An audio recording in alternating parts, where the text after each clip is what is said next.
Fable 2 is a game about choice. This is not just the usual should I be a boy or a girl choice, though there is that too, but it's about lifestyle. Decisions you make affect your appearance, how people react to you, and even how your dog develops. The morality system is one of the core game mechanics. For example, when you start out as a kid, you're given a choice to either help the town's sheriff or some bandits with some missing warrants. That decision will affect the town much later on, so years later when you come back, if you helped out the bandits, everything's going to look crime-ridden and festeruous. But if you helped out the sheriff, it's actually going to be a booming economic area, and there's going to be these beautiful houses, and there's going to be shops that you wouldn't see before.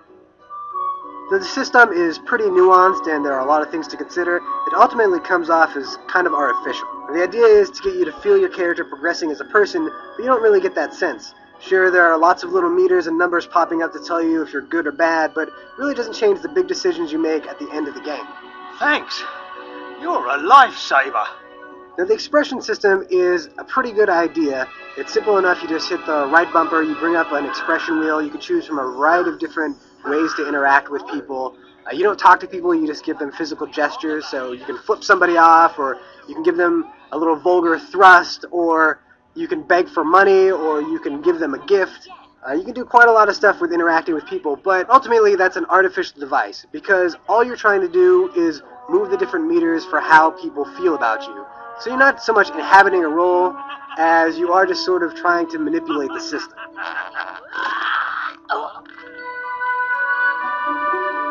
The combat is really fun.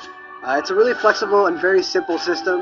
The X button controls your swords, the Y button controls ranged attacks, guns and crossbows, and the B button is your magic. And it's just that simple. While it does seem like it would be a little bit limiting, there's actually a really good flow to the combat. It's very easy to move from, hacking a couple times with a sword and then whipping out your pistol and blowing the guy away, or then just casting a bunch of fireballs at people. And that's what makes Fable unique, is that you're not just somebody who focuses on magic or swords or whatever. You're somebody who combines all three of these things to defeat the evil that is threatening Albion.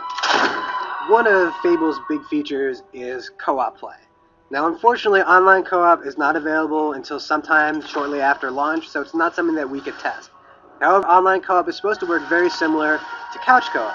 And the couch co-op mode does actually work in the review build that we have, and it is pretty disappointing. But while it is cool to play with somebody else and have them come into your world, unfortunately, the guest who comes in can only bring in their character's stats. They can't bring in their weapons, they can't bring in their character's look.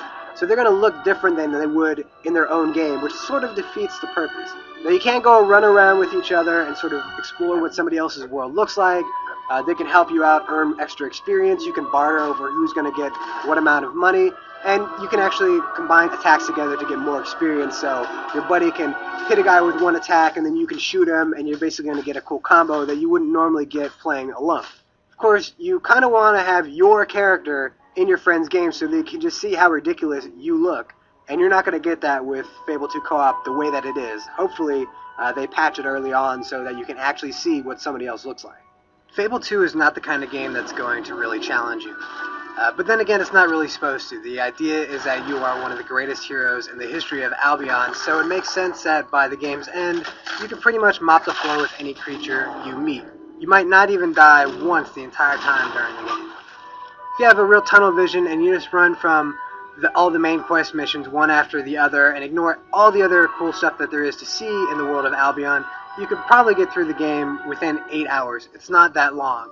But you're going to miss out on the great experience that Fable 2 has to offer. If you invest yourself in caring for your dog, for having a family, for owning businesses, then when you come to the final decisions in the game, they're actually going to matter to you and mean something to you. So the more that you put into Fable 2, the more you're going to get out of it. With some of the high-quality RPGs such as Mass Effect and Oblivion that we've seen come out on 360 in the last few years, the bar has been raised on Western RPGs, and really, Fable 2 falls a little bit short of that bar. It's still a really great game, it's a lot of fun, it's just not up to that level of quality.